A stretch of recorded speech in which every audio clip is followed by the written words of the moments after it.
Oi pessoal, boa noite. Vou dar 2 minutinhos aí para o pessoal chegar.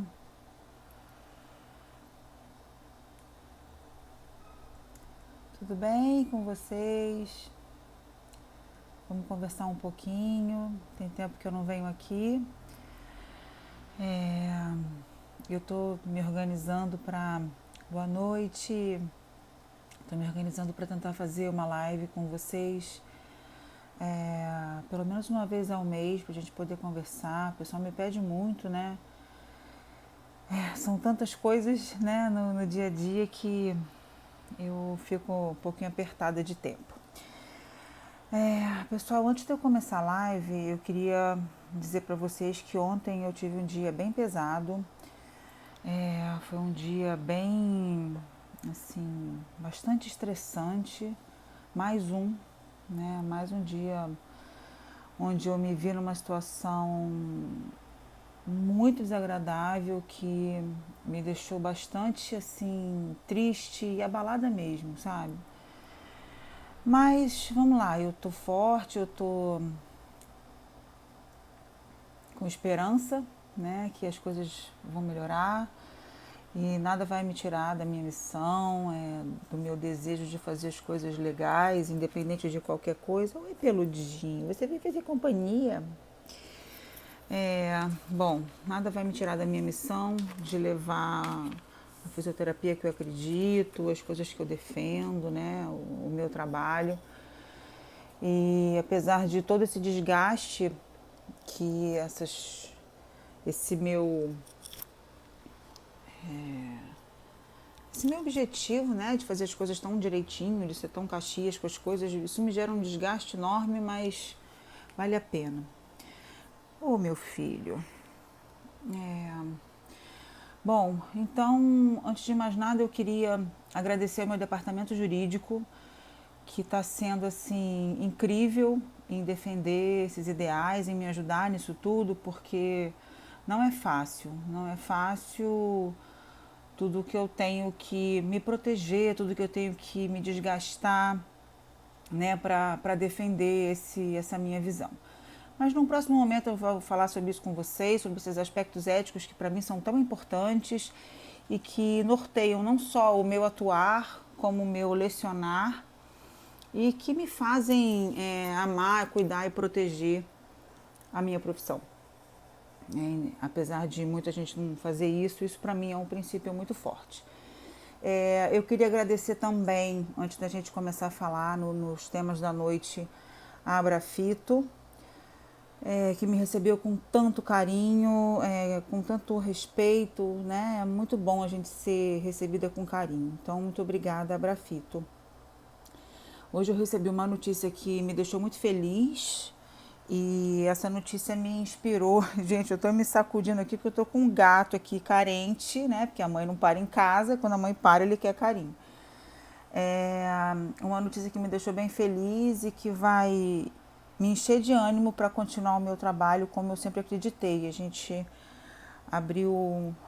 montou uma chapa para a Abrafito aqui no Rio de Janeiro e a nossa chapa foi homologada. Então, isso é uma notícia que me deu um carinho, né, depois de um dia tão pesado.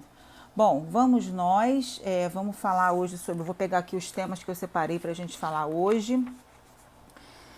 Bom, então a gente vai conversar um pouquinho sobre a terapia manual ortopédica e a cirurgia plástica, né? Então, antes da gente falar da terapia manual ortopédica com a cirurgia plástica, eu queria falar para vocês sobre o que é a terapia manual ortopédica. A gente escuta falar muito de terapia manual, né? O pessoal usa muito esse termo terapia manual, mas a terapia manual ortopédica ela é um pouquinho mais peculiar do que a gente só falar em terapia manual. Então, muita gente diz que não existe terapia manual ortopédica, que é a mesma coisa. Para quem diz isso, eu oriento que visite o site da IFOMT, que é a Federação Internacional de Fisioterapeutas Manipulativos Ortopédicos. E a IFOMT reconheceu a Abrafito no dia 13 de junho de 2017 como um grupo de interesse registrado, né? Então, a Abrafito é reconhecida internacionalmente como um representante da iFont. E a iFont é um subgrupo da WCPT, então a gente está aí bastante respaldado nesses conceitos. Bom, a terapia manuortopédica, a gente se assusta, assim, é ortopédico, quebrou o pé, fez entorse. Não, gente, não é isso. A terapia manuortopédica, ela envolve muitos dos nossos sistemas, né, do nosso corpo, mas não necessariamente ela só trata problemas ortopédicos, tá? Então, eu vou ler para vocês a definição da iFont para vocês verem que não é uma coisa limitada, né? A terapia manuortopédica, ela é muito ampla e ela é linda. Então, olha só, a definição da iFont, tá? A fisioterapia manipulativa ortopédica é uma área de especialização da fisioterapia que lida com o manejo de condições neuromusculoesqueléticas embasada em raciocínio clínico, usando abordagens de tratamento altamente específicas, incluindo técnicas manuais e exercícios terapêuticos. A terapia manuortopédica também abrange e é conduzida pelos dados científicos disponíveis, evidência clínica e pelo quadro biopsicossocial de cada paciente. Oi, Daniel, beijo! Então, é muito mais do que só tratar um problema ortopédico, uma doença ortopédica. A gente pode usar as bases da terapia manuortopédica para tratar qualquer disfunção neuromusculoesquelética, tá? E aí eu pergunto para vocês, cirurgia plástica não tem disfunção neuromusculoesquelética? Como tem, né? Então, na verdade, quem já acompanha meu trabalho há um tempinho sabe, né, que eu falo isso muito nas redes sociais. Eu entrei na fisioterapia para trabalhar com cirurgia plástica, porque eu fazia massagem e durante a minha faculdade inteira eu fui buscando alguma coisa que eu pudesse aplicar. Oi, Thaís! Que eu pudesse aplicar na cirurgia plástica. E eu me encontrei quando eu tive a minha matéria de reumatologia, onde eu tive uma professora que era terapeuta manual e osteopata, ainda, ela está viva, mas na época foi o meu grande referencial. E com os estudos que ela foi me passando, que ela foi me orientando, porque eu perguntei para ela na época, o que eu faço em cirurgia plástica? Porque não tem nada, é isso que eu quero fazer, eu quero pegar, mexer, eu quero trabalhar as articulações, eu quero fazer movimento, eu gosto de tocar, de mexer na pessoa, eu sempre tive isso muito forte em mim. E ela falou para mim, Mariane, você não tem, você vai ter que criar um caminho dentro do que você segue, dentro do que você aplica. Então, estuda traumas dos tecidos moles, ela me orientou, pega o Caroline Kistner, estuda trauma de tecido mole e faz os devidos ajustes dentro do trauma de tecido mole para a lesão tecidual das cirurgias plásticas. E foi o que eu fiz, né? Então, quando eu me formei, eu já estava com essa ideia de ajustar as técnicas manuais que eu tinha aprendido na faculdade, tudo superficialmente. E com isso eu comecei a abordar os pacientes de cirurgia plástica dentro dos princípios da terapia manuortopédica, isso em 2000, no ano que eu me formei. Só que cirurgia plástica, né, não estava incluída na ortopedia. E aí eu encontrei com uma amiga na rua, uma colega fisioterapeuta, e ela falou para mim da fisioterapia estética na época, que estava se transformando, se moldando para dermatofuncional, e aí eu fui fazer uma pós de dermatofuncional, porque até então cirurgia plástica era exclusiva da dermatofuncional. E aí eu fui fazer a pós-dermatofuncional e era só abordagem estética e, enfim, né, aquelas coisas que a gente sabe bem.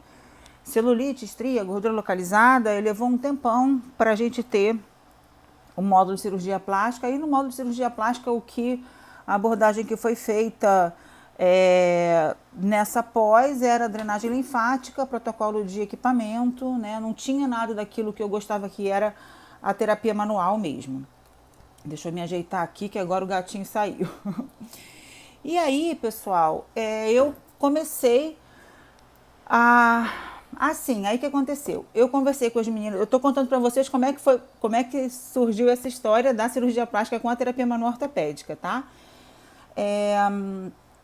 E aí, durante a minha pós, eu tive essa situação na aula de pós-operatório e as minhas colegas de turma pediram para que eu desse um curso para elas, né, que elas queriam saber o que eu fazia. E aí na turma seguinte, né, na verdade, no encontro seguinte da turma da minha pós, eu montei um curso com a minha monografia de graduação e a maioria da minha turma fez o meu curso na pós de dermato. E aí a coordenadora ficou sabendo e me convidou para dar aula na turma seguinte da pós-graduação. Aí foi assim que eu entrei na dermato funcional falando de terapia manuortopédica. E assim se passaram anos. Eu abracei a causa de levar a terapia manuortopédica na cirurgia plástica dentro da dermato funcional durante muitos anos. Eu trabalhei assim incansavelmente pela especialidade.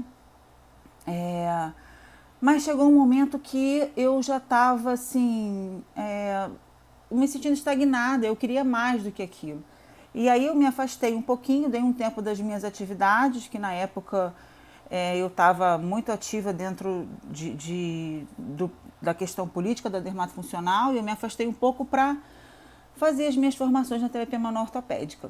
E foi aí que eu digo que eu me senti realizada, né? Quando eu dei um tempo da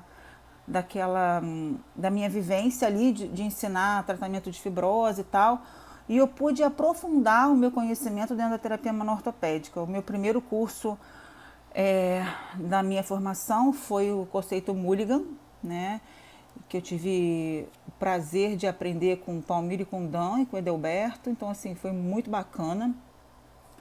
E dali eu não consegui parar mais. Dali eu fui fazendo vários cursos e fui vendo que eu tinha muita coisa para aprender, que eu podia oferecer muito mais para o meu paciente, que eu podia oferecer muito mais para o meu aluno, né? Que eu já estava achando que o meu curso estava desatualizado, tinha muita coisa a mais para fazer, enfim. Para resumir essa história, eu comecei a fazer muitas formações na terapia manuortopédica e comecei a aplicar isso nos meus pacientes, ajustado devidamente com o tipo de cirurgia que a gente abordava, e também nas aulas, né? Porque se você pensar que a cirurgia plástica ela é uma cirurgia extremamente agressiva, você vai associar essa agressividade nos tecidos a um dano funcional importante. Então, a primeira coisa que a gente tem que pensar na cirurgia plástica é que, por mais que a gente veja pequenas incisões, como no caso da lipoaspiração, ou numa abdominoplastia, por exemplo, que a gente vê uma cicatriz, é uma linha, o dano tecidual no subcutâneo é enorme, né? Os tecidos subcutâneos são descolados e todo esse dano tecidual vai seguir com a formação de tecido cicatricial. Então, a gente tem algumas questões que envolvem aqui o nosso segundo tópico, que eu estou seguindo, que são as consequências funcionais das cirurgias plásticas. Então, a primeira coisa que a gente precisa olhar esse paciente de cirurgia plástica com uma visão da terapia manuortopédica, onde a gente vai pensar na funcionalidade e na prevenção dos danos neuromioarticulares, é a colocação desse paciente em imobilização, né? Normalmente, a orientação que o paciente recebe é não se mova. Por quê? Porque o movimento ele pode prejudicar os bordos das cicatrizes e pode fazer deiscência e pode fazer uma série de situações. Então, quando a gente trabalha pensando na devolução da funcionalidade dos tecidos como meios de chegar ao movimento, a gente vai preparar o tecido para que ele possa receber o movimento ativo e que esse movimento não atrapalhe a cicatrização. Então, a gente vai fazer uma evolução primeiro de um tratamento passivo, passando a outros tratamentos, né? Onde a gente vai fazer tudo no momento certo em que aquele corpo precise. Então, com a terapia manuortopédica, a gente consegue fazer avaliação adequada, a gente consegue fazer prevenção e a gente consegue fazer tratamento, né? E a terapia manual está baseada em raciocínio clínico. O que é raciocínio clínico? A gente vê todo mundo falando de raciocínio clínico, né? A palavra é bonita, mas aí na hora de fazer, faz protocolo. Raciocínio clínico é quando você avalia o paciente, entende o que está acontecendo de disfunção com ele e opta por escolhe a melhor abordagem terapêutica para aquele indivíduo. E muitas vezes, a que você escolheu não teve um efeito, você tem que mudar, né? Então, você tem que raciocinar em cima da fisiologia, em cima das abordagens e também com as evidências científicas, o que você vai escolher. E tentar, porque às vezes você vai ter que ir por um caminho, aquele caminho que você traçou na sua avaliação não foi bem aquilo e você tem que mudar, né? Então a gente não existe protocolo na terapia manual ortopédica. Quando você trata com o paciente, a gente tem protocolo para fazer pesquisa clínica, né? Mas para trabalhar com o paciente, não. Então, quando a gente usa a terapia manual ortopédica na cirurgia plástica, a gente consegue uma otimização de resultados incrível, né? Porque a gente previne disfunção, é uma coisa simples, porque não existe uma doença, não existe uma alteração patológica, existe um processo de cicatrização num indivíduo rígido, saudável, porque esse indivíduo ele foi submetido a vários exames prévios, então ele não vai para a cirurgia se ele tiver algum déficit nutricional, por exemplo, né? Então é um acompanhamento que é rápido, né? É um paciente que se recupera muito rápido quando ele tem abordagem adequada, né? Então a única questão que a gente precisa pensar é que esse paciente ele não pode ser submetido a tratamento estético. Porque o tratamento estético ele é para ser feito nos tecidos saudáveis, ele não é para ser feito em tecido cicatricial, né? Então, tudo que a gente tem hoje de embasamento, oi Ana, sua linda, eu vou falar de você já, fica aí. Tudo que a gente tem hoje, né, de pesquisa, de embasamento sobre cicatrização, sobre os mecanismos moleculares, por exemplo, de formação das fibroses, a gente sabe que a gente não pode fazer determinados estímulos, porque na verdade a gente está estimulando com que essa fibrose se forme. Né? Durante muito tempo, e ainda hoje a gente vê, vamos quebrar a fibrose, vamos quebrar a cicatriz, né? Vamos esticar, vamos tensionar, e o que a gente sabe hoje da formação da fibrose é que a gente não pode fazer isso. Né? As tensões excessivas, elas vão... Fica aí, Ana. As tensões excessivas, elas vão estimular as nossas células a produzirem mais colágeno, que é justamente o que está formando a fibrose. Então, para a gente tratar efetivamente, a gente precisa entender o que está acontecendo com o paciente. E a visão da funcionalidade é primordial para que a gente possa oferecer um tratamento adequado, tá? Bom, então, consequências funcionais após as cirurgias plásticas, e aqui eu posso falar para vocês não só da cirurgia plástica, mas também das cirurgias plásticas estéticas, mas também das cirurgias reconstrutivas, né? Você tem, a grande questão da cirurgia plástica é que você tem uma grande área de descolamento de subcutâneo. E muitas vezes essas áreas de grande descolamento, elas passam por várias articulações no subcutâneo, mas elas danificam as regiões adjacentes a várias articulações. Então, normalmente, quando o paciente sente o desconforto, vou até falar aqui em dor, a gente vai conversar num outro momento sobre dor, mas o desconforto do paciente no pós-operatório, ele se sente como se ele não pudesse se mexer, e aí ele não se move. Quando ele não se move, ele vai ter uma restrição articular, uma restrição muscular, e por cima de tudo isso a formação da fibrose, que vai aprisionar também os nervos. Né? Então a gente tem imobilidade, a gente tem falta de movimento articular e muscular e a formação da fibrose. Então a Ana Maria Siriane maravilhosa postou, não sei se foi hoje ou ontem, que eu não acompanhei muito bem as redes sociais, ontem, um trabalho maravilhoso mostrando sobre a formação de capsulite adesiva pós-cirurgia de mastectomia, né? Então, assim, até que ponto a gente está oferecendo o melhor tratamento para os nossos pacientes? Será que a gente não tem uma abordagem que possa ser feita nesses pacientes pós-operados para prevenir esse tipo de disfunção? Né? A gente está fazendo o nosso melhor? Então, isso é uma coisa que a gente precisa se perguntar, né? Eu fico insistindo muito nisso porque o pessoal da ortopedia normalmente vê a cirurgia plástica com um certo preconceito, mas isso é coisa de estética, e não é, pessoal, não é. O paciente de cirurgia plástica precisa de abordagem funcional, tá? É um paciente que, diagnóstico cinético funcional, tô amando. Ana, você vai ser luz na vida, porque a Ana, recomendo que vocês sigam a Ana Maria. A Ana Maria faz um trabalho incrível com o ombro, ela é professora da USP. Ela topou um desafio que eu propus para ela, para a gente fazer um curso sobre alterações funcionais no complexo do ombro, né, após cirurgias plásticas, estéticas, reconstrutivas, incluídas oncológicas. para que a gente possa fazer a abordagem da terapia manual ortopédica desses pacientes, né? Então, a coisa é muito mais ampla que ficar fazendo drenagem linfática e aparelho. A gente vai aí para muito mais. Bom, então, o paciente de cirurgia plástica ele precisa ser visto com a possibilidade enorme que ele tem de formar uma disfunção, né? Pela imobilidade, pela própria formação dos tecidos cicatriciais, que são muito limitantes, como a gente sabe bem. E qual é a diferença da abordagem da terapia manual-ortopédica para abordagem estética? Toda. Porque na abordagem estética, você vai fazer um tratamento que é um protocolo, né, que é igual para todo mundo, da mesma forma, todo mundo faz o mesmo tratamento. O trabalho é feito de uma forma cronológica, em número de dias. E quando a gente estuda a fundo a cicatrização, a gente entende que existem vários fatores que influenciam a cicatrização. Então, a gente não pode trabalhar com o número de dias.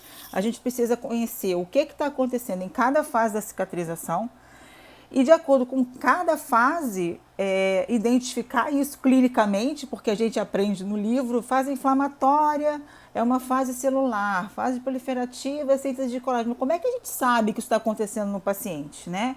Então, a gente tem que saber identificar isso e muitas vezes, pessoal, o mesmo paciente, ele pode estar com as 3 fases ao mesmo tempo em lugares diferentes do corpo. Então, tem que saber avaliar, que é para a gente não pecar numa abordagem inconsistente, tá? Bom, então essa é a diferença da abordagem estética. A principal é que a gente vai fazer uma avaliação e a gente vai tratar direto no problema. A gente não vai ficar fazendo um monte de pacote de tratamentos variados com um monte de equipamento, porque é assim que faz. Não, a gente vai entender o que está acontecendo e a gente vai se perguntar qual é a melhor abordagem disponível para a gente, tá? Para o nosso paciente, o que é mais indicado, sempre pensando, sempre pesando no que é mais benéfico do que pode provocar dano, né? A prática baseada em evidência fala isso pra gente. A gente tem sempre que escolher um recurso que tenha pouca probabilidade de risco, se a gente não tiver uma pesquisa clínica eficiente que vai dizer isso pra gente, tá? Chega de pacote, não tem pacote. Pacote é no mercado, né? A jornada de terapia manual foi incrível, que bom que você gostou, foi bem bacana e vamos por mais. Bom, então falamos da diferença da abordagem estética. Daqui a pouco eu vou voltar aí para ver se tem alguma pergunta. Aliás, eu vou voltar agora antes de ir para o próximo tópico. Pera aí, pessoal, deixa eu voltar aqui. Nossa, quanta coisa que eu perdi. É difícil falar e ler tudo, gente, desculpa. Vamos lá, se eu tenho alguma pergunta, todo mundo dando tchauzinho, oi, oi, oi.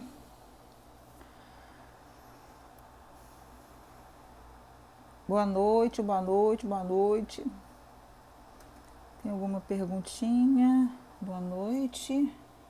Oiê.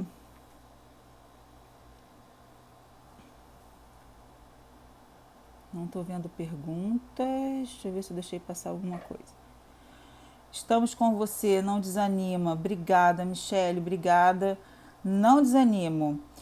Aninha, os gados sabem agora. Ah, não é, gente? Eles são tudo de bom, os peludinhos. Zicam, meu amor, que bom que você tá aí. Obrigada, tá? Obrigada por tudo sempre. Eu sempre digo, você me resgatou. Você é responsável pelo meu resgate. Obrigada.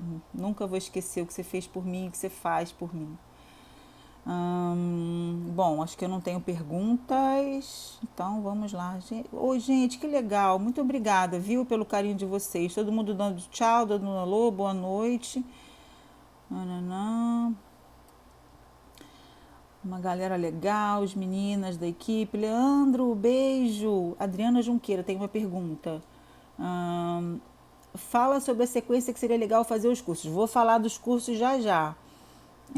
Você me indicou uma fisioterapeuta dermato em Belo Horizonte. Eu queria saber se esse fibrose com 2 anos tem solução. A fibrose ela tem solução em qualquer momento. A questão é se é fibrose.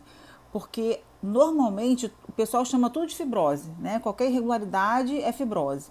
Fibrose, pessoal, é um excesso de tecido cicatricial. O tecido cicatricial ele é basicamente formado por colágeno.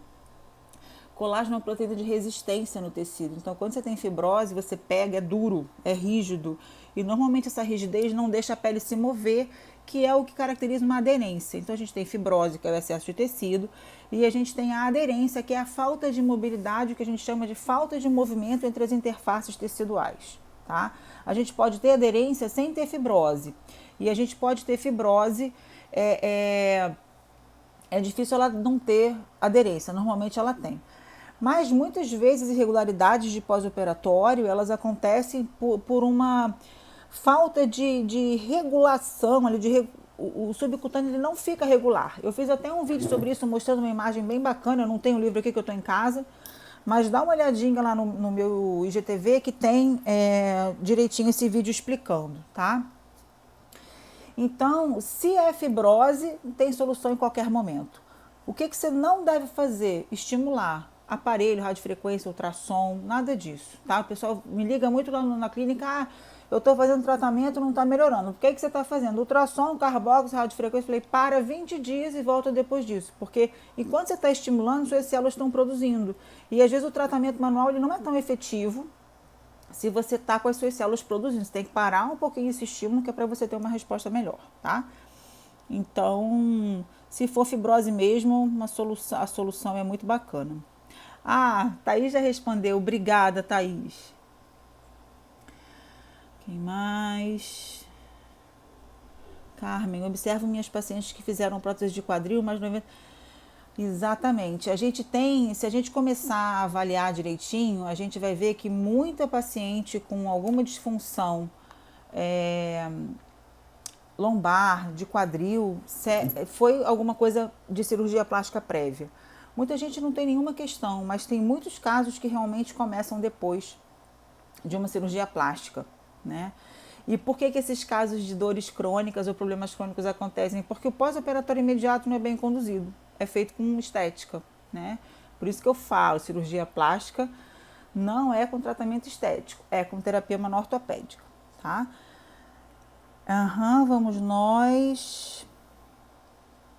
Depois do curso consegui evoluir com poucas sessões de meu atendimento. Obrigada pelos ensinamentos. Vamos embora, é isso aí. O relato é sempre esse, é totalmente diferente quando a gente aborda. Admirável sua postura quanto à ética profissional. Obrigada.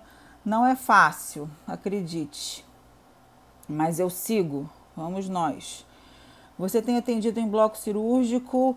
Eu não consigo ir, mas eu tenho algumas pessoas que trabalham comigo e as meninas me ajudam, porque com esse negócio dos cursos e as coisas que eu tenho que produzir, um monte de coisa de livro e tal que eu estou escrevendo, eu não consigo ir para o bloco.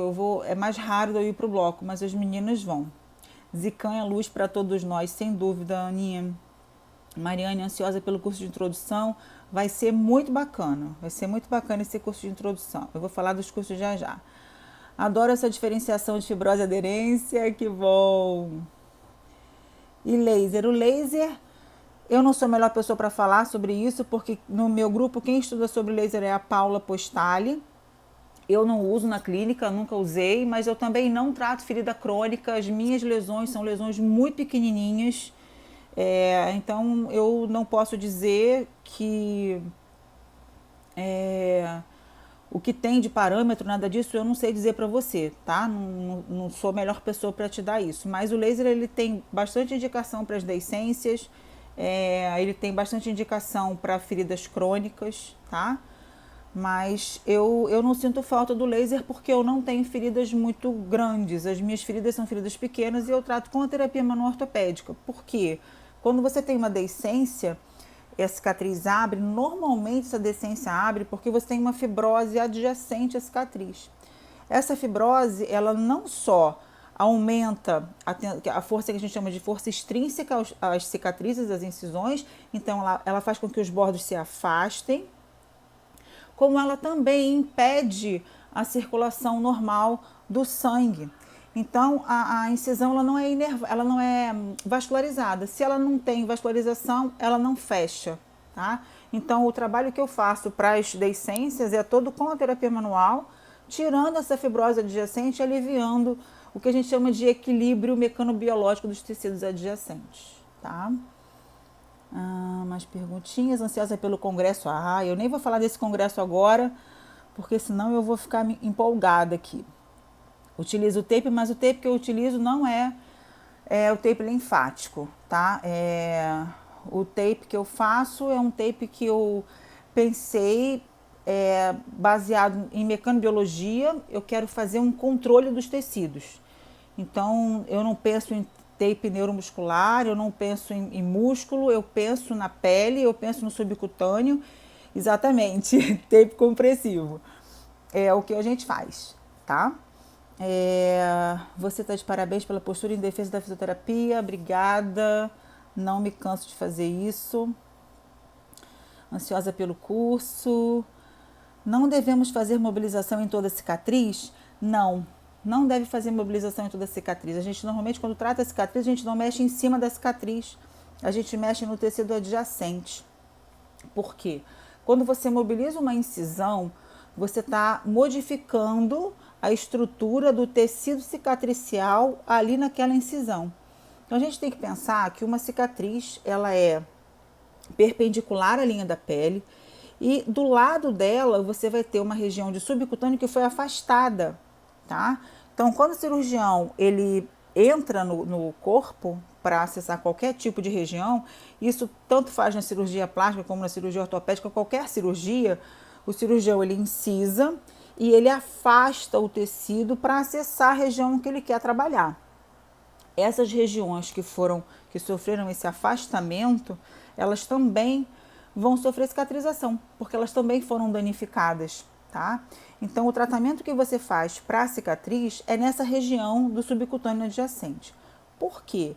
Se você ficar tratando em cima da incisão, você pode afrouxar esses tecidos cicatriciais e aí a cicatriz vai ficar alargada. Quando a cicatriz alarga, pessoal, ela perde o apoio do subcutâneo.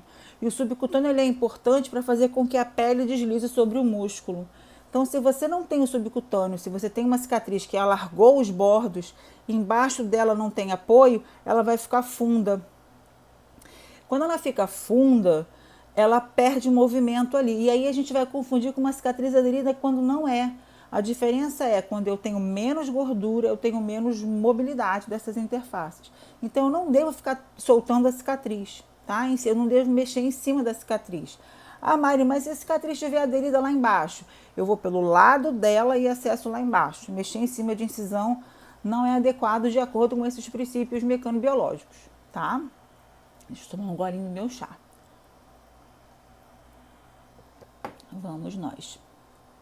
Que marca de tape? Não consigo indicar marca porque tem um monte de tape bacana. Vê um que você curta. Fiz tape no intraoperatório segunda, mas a paciente está apresentando seroma. Seria bom retirar todo o tape?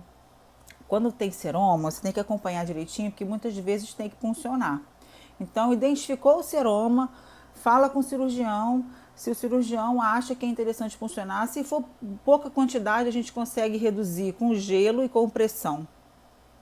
Se ele não estiver sendo absorvido, o ideal é fazer uma punção, tá?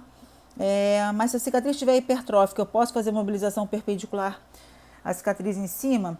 Pode, mas você também corre o risco de soltar ela e ela alargar e ficar com um fundo, né, com uma depressão. É difícil dizer que é assim, né? A cicatrização a gente tem que avaliar. Cada caso é um caso diferente. A gente não consegue, eu não consigo ensinar. Quem já fez meu curso sabe, eu não consigo responder uma pergunta assim, né? Pode ser. A gente precisa aprender a avaliar. E essa é uma das razões que eu vou falar para vocês mais para frente, né, de eu ser tão cri-cri com as coisas dos cursos de cicatriz, porque normalmente o pessoal vem fazer o curso e quer aprender LTF, mas esse raciocínio mecanobiológico, ele envolve tanta coisa que normalmente as pessoas não conseguem pegar num primeiro contato, isso leva um tempo para ser aprendido, tá? Quantos dias de tape no PO? Depende também, você não vai fazer sempre, né? É muito engraçado, o pessoal aprende o tape e aí cisma que tem que fazer tape sempre, vamos fazer tape. Às vezes não tem indicação, pessoal, a gente precisa trabalhar com indicação. Eu quero fazer tape, para quê? eu tenho que perguntar, para quê? O tape vai me ajudar a resolver o meu objetivo? Sim, não. Então, eu tenho que ver tudo isso. O tape é a minha melhor opção? Quer ver um exemplo? Normalmente em abdômen você não tem apoio para fazer um tape bem apertado. Então, normalmente em abdômen o tape não é a sua melhor opção se você tiver, por exemplo, um seroma, um edema persistente. Usar uma espuma é mais indicado, tá? Então, a gente precisa ter essa noção. Uma outra coisa para falar para vocês, né, é que eu sei que tem trocentas questões sobre curso de tape, etc. Mas a gente fala em tape compressivo, só que o tape, pessoal, ele não tem a mesma força mecânica quando você tem uma fibrose e quando você não tem, tá? A professora Angela Marx fez um estudo comparando vários tipos de recursos compressivos e ela viu que o tape não tem força compressiva quase nenhuma. Quando você já tem, no caso que ela fez um linfedema, ou ele não consegue vencer essa barreira. Então, nem sempre o tape é a nossa melhor opção, tá bom? Para atuar na prevenção da cicatriz hipertrófica, shielding scars, a gente vai usar um esparadrapo, um adesivo, um tape para você manter os bordos unidos e trabalhar os adjacentes, porque a cicatriz hipertrófica se forma quando a gente tem um desequilíbrio mecânico entre a força intrínseca da cicatriz com a força extrínseca que está nos tecidos adjacentes, tá? Então, equilíbrio mecânico entre o externo e o interno. Mais alguma pergunta? Beleza, vamos para o próximo tópico. Propostas terapêuticas. Pessoal, o que a gente pode fazer de terapias, né, manuais ortopédicos, que a gente tem várias opções. O que a gente pode fazer na cirurgia plástica? Muita coisa, mas muita coisa mesmo, porque se o paciente tiver um comprometimento neural, eu tenho que avaliar. Por isso que eu falo, a avaliação é tudo. Eu tenho que identificar aonde está a disfunção do paciente. Não adianta eu querer fazer um monte de técnica sem ter avaliado adequadamente, tá? Então, tudo vai partir da avaliação. Então, eu vou ver se eu tenho um sintoma articular, se eu tenho um sintoma muscular, se é uma questão neural. E aí eu tenho uma gama de técnicas manuais que eu vou utilizar para poder resolver essas disfunções, tá? O que eu digo é o seguinte, quando a gente trata a cirurgia plástica, ou na verdade qualquer cirurgia, a gente só vai poder acessar uma articulação que está perto de uma cicatriz quando o subcutâneo permite que a gente passe por ele sem que ele tenha fibrose. Por quê? As pesquisas já mostraram pra gente que quando a gente faz tensão no tecido, a gente estimula a produção de colágeno, né? A gente faz uma ativação do TGF-beta1 e o TGF-beta1... Oi, Vini! Beijão! A gente vai ativar o TGF-beta1, que é a citocina responsável por diferenciar o fibroblasto e o miofibroblasto, e o miofibroblast, que é a célula responsável pela formação da fibrose, né? E pela contração dos tecidos cicatriciais. Então, se você traciona, você vai estar produzindo isso. A fase de remodelagem, ela só vai acontecer se o miofibroblasto sofrer apoptose. Então, se você fica tensionando o tecido, o miofibroblast não sai dali. E aí você não remodela. E aí o que acontece? A gente fica prolongando a fase proliferativa por muito tempo. Em vez da sua recuperação ser em 1 mês, ela vai ser em 6, vai ser em 3, tá? Então, primeiro, quando você tem incisão, né, um pós-operatório, tem incisão, tem fibrose, mas você quer tratar a articulação, primeiro você prepara o tecido superficial, né, para você poder acessar a articulação sem danificar o tecido subcutâneo que está adjacente ali, ok? Os cursos que tem esse ano repetem em 2020.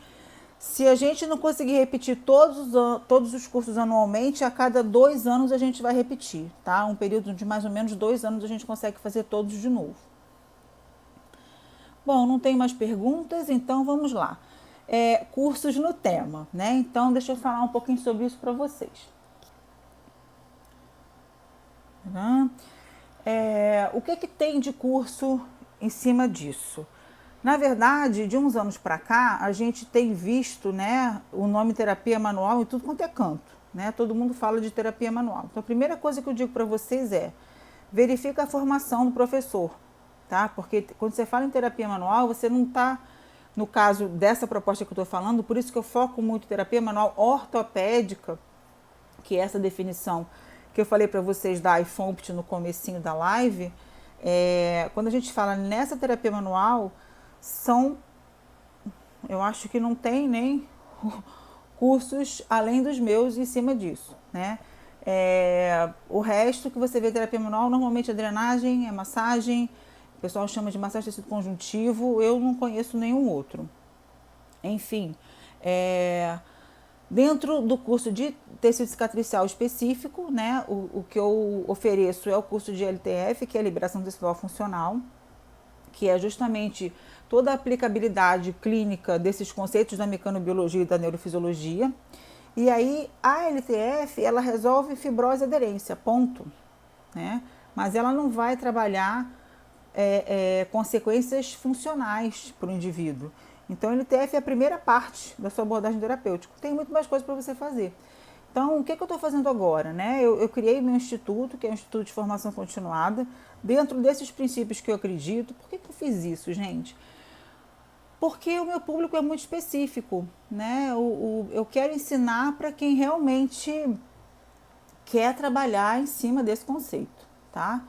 Então, dentro do Instituto, eu tenho sempre professores convidados, professores da terapia manual ortopédica, que são professores da minha confiança, como a Ana Maria, não sei se ela está aí ainda, se ela já foi, como a Ana Maria, que vai falar agora de ombro. Então, tem o Gustavo, né? A gente vai ter no ano que vem um curso do conceito Mulligan aplicado à cirurgia plástica com Dan e com Palmiro. Tem o Marcelo Brast também, que dá curso de fisioterapia manipulativa ortopédica lá para a gente voltada para os pacientes de cirurgia plástica. Então, são vários cursos que a gente faz para devolver a funcionalidade desses pacientes, tá? E aí, o público-alvo desses cursos, por que eu faço essa questão da seleção? Tem muita gente que vem buscar os cursos porque quer fazer curso de LTF, quer usar o nome LTF. Porque o médico, às vezes, pede, né, que você tenha o curso de LTF. A questão, pessoal, é que a LTF ela não é uma técnica engessada, você tem todo um raciocínio para se fazer, para aplicar ela. Então, você tem que ter habilidade manual, você tem que ter treino, né? Então, você fala, mas eu trabalho com terapia manual, eu olho logo para a mão. Quem usa unha grande não trabalha com terapia manual, tá? Porque a terapia manual você tem que botar a mão, você, às vezes tem que colocar a mão por dentro de algum cantinho e a unha atrapalha. Então, trabalhar com terapia manual, unha não combina. Quem trabalha com terapia manual não tem como trabalhar de salto alto, porque você vai pegar uma perna para mexer, você vai se equilibrar. Oi, Paula! Você vai se equilibrar no salto alto? Não tem como, né? Aí eu já vejo logo pelo perfil, né? Jaleco de renda, justinho. Terapia manual não combina, porque você tem que fazer um movimento, você tem que usar seu corpo para mexer o corpo do outro, você vai rasgar seu jaleco de renda. Então, assim, a LTF ela não é um troféuzinho para exibir um certificado da LTF, ela é um curso de formação. Óbvio que eu quero ter aluno, mas o meu objetivo principal não é ter um monte de turma lotada. Eu quero formar profissionais dentro desse conceito. Eu não me incomodo de ter menos turma, de ter menos aluno, não me incomodo mesmo, mas eu quero ter alunos que possam aproveitar o que eu tenho para ensinar. Porque sabe o que acontece, pessoal? Teve uma época que eu estava menos rigorosa na minha seleção. Oi, Kay. Oi, Clarissa. Eu estava menos rigorosa na minha seleção. E o que começou a acontecer? O pessoal saía do curso bravo comigo. Eu não sei o que fazer, você não ensinou um protocolo, eu não sei por onde começar. Porque as pessoas querem trabalhar com uma regrinha. Dia 1 faz isso, dia 2 faz aquilo, dia 3 faz aquilo. Eu não ensino isso. Então, quando eu vejo que a pessoa busca isso, né, o protocolo, eu não tenho isso para oferecer. Então, tem milhares de cursos por aí que vão oferecer esse protocolo. Eu não vou oferecer isso e aí você vai ficar frustrado, eu também, porque você não vai conseguir aprender o que eu tenho para ensinar. Uma outra coisa que começou a acontecer também, Filipinho, beijos! Uma outra coisa que começou a acontecer também, que foi desesperador, eu lembro que a gente fez um curso de Maitland aplicado à cirurgia plástica. E aí começou a aparecer, o pessoal começou a oferecer Maitland em pacote com drenagem e spa. Aí tinha lá os quadrinhos, né? 10 drenagens mais massagem relaxante, tanto. Maitland mais drenagem, tanto. Eu me lembro que o Rodrigo Vasconcelos até brincou com isso, Maitland não merecia. Quer dizer, a gente faz um trabalho super sério, né? Uma coisa que o curso de Maitland ele é demorado, são vários módulos, você tem que treinar muito para virar terapia de spa. Então, assim, eu vou defender a terapia manuortopédica com todas as minhas forças, porque esse é o nosso diferencial como fisioterapeuta. Infelizmente, não houve um controle de ensino, né? O fisioterapeuta ensina para todo mundo, ensina para esteticista, ensina para biomédico, ensina. Eu já desisti, né? Eu antigamente ficava brigando com isso. Hoje em dia eu desisti. Vocês não me veem indo em rede social de ninguém e falar, você não pode fazer isso, tá errado. Eu já fiz muito, né? Eu já briguei muito com isso. Hoje eu entendi que cada um faz o que acredita, cada um faz o que quer, cada um segue o caminho que escolheu. O caminho que eu escolhi é esse. E da mesma forma que a pessoa tem liberdade de escolher um curso para fazer, eu tenho liberdade de escolher para quem eu quero ensinar, né? Então, por isso que eu tenho um público-alvo. Primeiro, para que a pessoa não banalize o meu trabalho. Segundo, para que o meu trabalho permaneça na fisioterapia, porque esse é o nosso grande diferencial. Terceiro, para que a pessoa possa aprender realmente, que a pessoa tenha habilidade para aquilo, ou pelo menos queira desenvolver aquela habilidade. Quem só quer fazer o curso para exibir a LTF não vai dar certo. Primeiro, você não pode exibir a marca é registrada, né? Você só pode falar da marca quando você faz a prova. Então a gente tem aí já, se não me engano, a gente já tem 60 credenciadas, né? Então a gente poupa aborrecimento, né? Fazendo uma seleção. E por que da prova de credenciamento? Porque quando você faz uma prova, você estudou, você se prepara, então eu sei que você sabe tanto a parte teórica como a parte prática e você tem habilidade para defender o conceito na prova oral, tá? Então, é uma forma que até o meu departamento jurídico me orientou de defender esse trabalho, porque os cirurgiões buscam isso, né? A gente está já com a pesquisa clínica em andamento, para que a gente possa ter, né, um respaldo científico maior, porque a parte experimental ela fica, né, a desejar quando a gente fala em aspecto clínico. Então a gente entende toda a parte fisiológica, a gente entende tudo como é, mas na parte clínica a gente ainda não tem. A gente tem relatos, né? Eu tenho muitos relatos das alunas, todo mundo fala que depois da LTF o pessoal chama o curso de divisor de águas, mas isso não é suficiente cientificamente, né? Então, as pessoas credenciadas estão juntas, né, num projeto de pesquisa em que a gente estamos coletando esses dados, né, para poder publicar, tá bom? Temos perguntas. Eu gosto de fazer cursos para aprender mesmo e trabalhar da forma mais correta possível. Certificado pouco importa. Pois infelizmente não é todo mundo que pensa assim, né? Eu quero as pessoas que queiram aprender, né? Está certíssimo, se todos trabalhassem assim, a fisioterapia não estaria tão banalizada por alguns profissionais. Exatamente. Bom, pessoal, estamos quase às 10 horas, né? Normalmente a gente faz uma horinha de live. Eu falei todos os meus tópicos. Alguém tem alguma pergunta? Não? Perguntinhas? Fiz seu curso, uso sua técnica, mas posso dizer... Peraí, agora veio um monte de pergunta. Que beleza. Eu posso dizer que mudou meus atendimentos pós-operatórios. Espero que isso não me incomode. Não entendi. Não posso dizer, mudou meus atendimentos pós-operatórios. Que bom que mudou, não incomoda, é bom. Mário, obrigada sempre. Esse ano está sendo muito importante na minha formação, saindo dos dogmas na fisioterapia para o raciocínio lógico. Dezembro te vejo novamente. Que bom. O objetivo é esse. O objetivo é que a gente honre, né, o que a gente representa, o que a gente honre a nossa profissão, que a gente possa oferecer realmente o que é melhor, porque o paciente precisa disso. Né? Se fala muito na coisa de fazer outras abordagens, né? Vamos inovar a fisioterapia, vamos fazer outras coisas. Mari Tobés, na ortopedia, não sabemos nada de cicatriz. Tô chegando, meu amor! Tem muita coisa legal, Aninha, muita coisa legal. E por isso que eu te falei, eu acho que a nossa união vai ajudar demais, demais, demais na recuperação funcional dos nossos pacientes, sabe? Os pacientes precisam desse tipo de abordagem, tanto o paciente ortopédico como o paciente de cirurgia plástica. Né? Tem muita coisa legal de cicatriz e eu tenho certeza que eu vou conseguir ajudar bastante a ortopedia e a ortopedia me ajudar bastante. Eu acho que é uma nova fase que eu começo na minha vida, né? Eu me desliguei completamente da dermatofuncional, eu agora me sinto feliz e plena dentro da ortopedia e eu vou trabalhar com toda a minha energia para isso, tá? Que bom, Aninha, que bom. Pior é escutar de colegas que não fizeram seu curso dizer que tem que usar ultrassom sim, manda fazer seu curso. A solução que a gente tem é o credenciamento. O credenciamento é um nivelamento do profissional que realmente sabe o que tem que fazer. Né? Então, está credenciado, eu digo, vai para o site, olha no site, porque no site a gente sabe que a pessoa realmente fez a prova. Tá?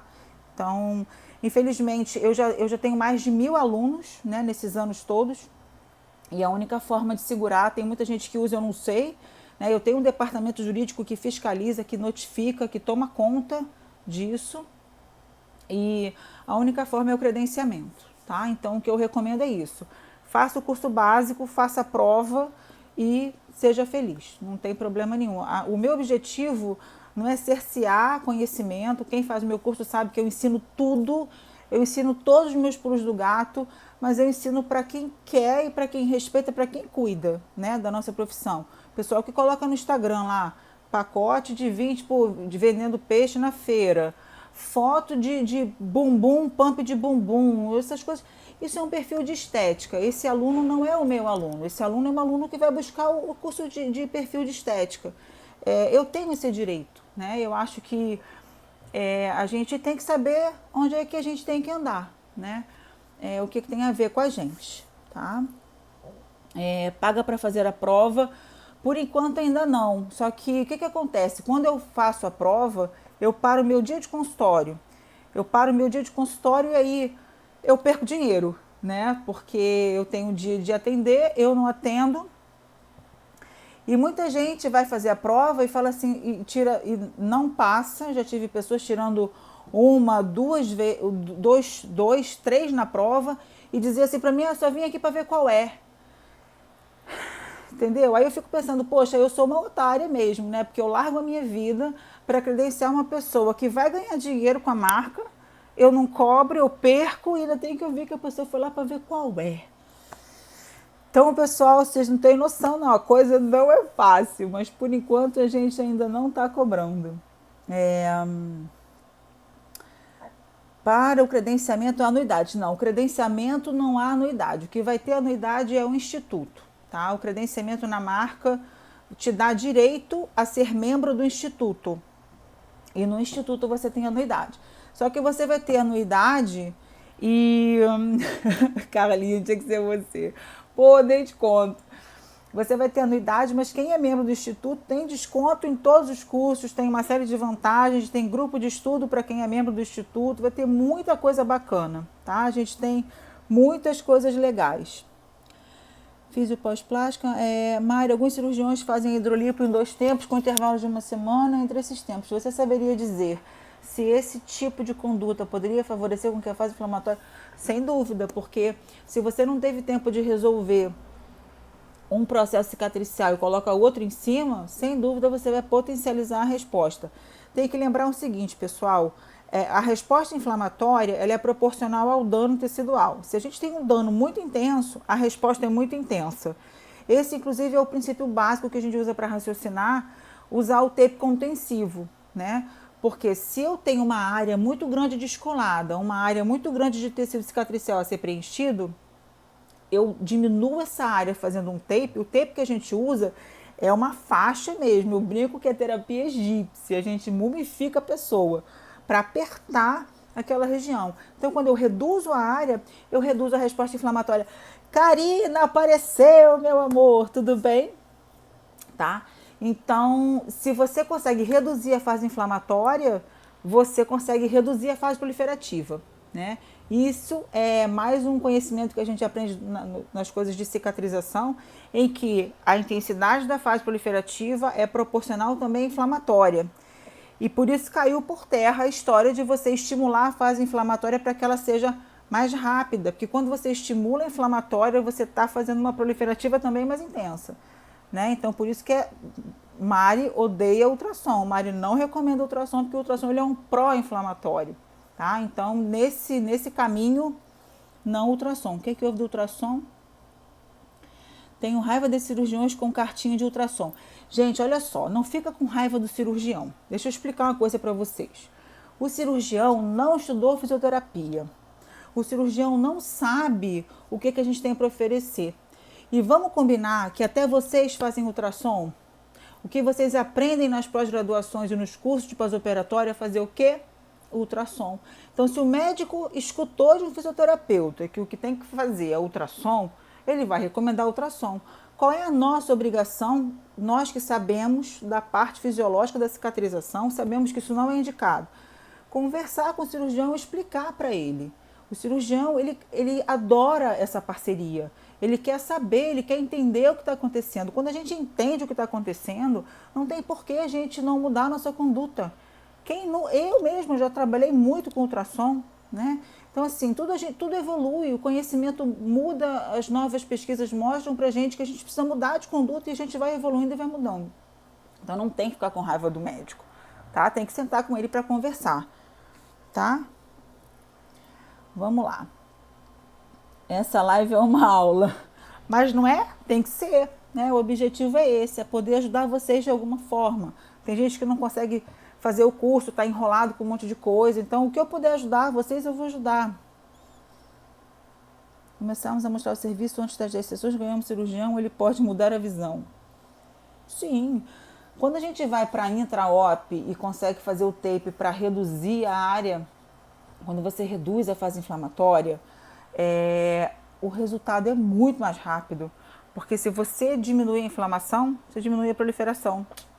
E se você não estimula a proliferação, a remodelagem acontece logo depois. Então, seu tratamento vai ser um tratamento de 4 atendimentos, 6, e com um mês o paciente está ótimo, tá? Sem limitação, porque você vai preparar o tecido para o movimento. Então, por isso que a gente fala otimização de resultado, prevenção de complicação e devolução da funcionalidade, né? Essa é a tríade da terapia manual-ortopédica aplicada à cirurgia plástica. Bom, o que mais que a gente tem no workshop do dia 19 para levar tape? Não, a gente fornece o tape.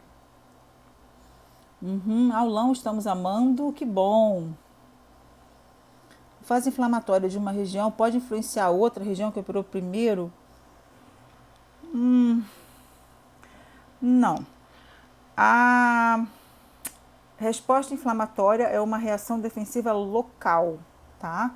A resposta inflamatória, ela acontece para resolver um dano tecidual. Então, onde danificou, vai inflamar, tá? Então, não é uma coisa sistêmica, só se for numa intensidade enorme, que aí você tem a resposta endócrina e metabólica ao trauma, que aí você vai ter um comprometimento sistêmico maior, mas isso tem que ser um dano muito extenso, tá?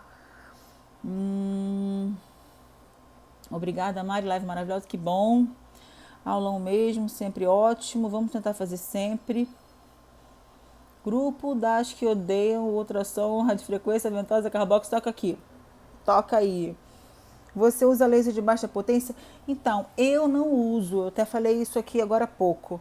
Eu não uso, mas eu não uso porque eu não tenho na minha clínica lesão crônica, lesão grande. As minhas lesões são muito pequenininhas, as minhas deficiências são muito pequenininhas, então eu resolvo com a LTF, tá? Então eu nunca senti, para não dizer que nunca senti falta, eu senti falta uma vez, quando eu tive uma paciente, inclusive até da Santa Casa, nem foi paciente da clínica não, foi uma paciente da Santa Casa, que ela tinha uma úlcera na perna de um acidente de carro que ela teve. Mas eu não tinha o laser, eu também não sabia usar, e aí eu fui tentar aprender, e nessa de tentar aprender eu fui fazendo LTF e o negócio foi fechando. Então acabou que eu nem comprei. Mas No meu grupo eu tenho pessoas que trabalham com laser, tem a Paula, tem a Karina. Karina, você está aí ainda? Se tiver, puder me dar um help falando sobre o laser, ou a Paula, não sei se a Paula está aí. Mas tem bastante coisa bacana sobre o laser, sim. Eu só não faz parte do meu trabalho, tá? O que mais?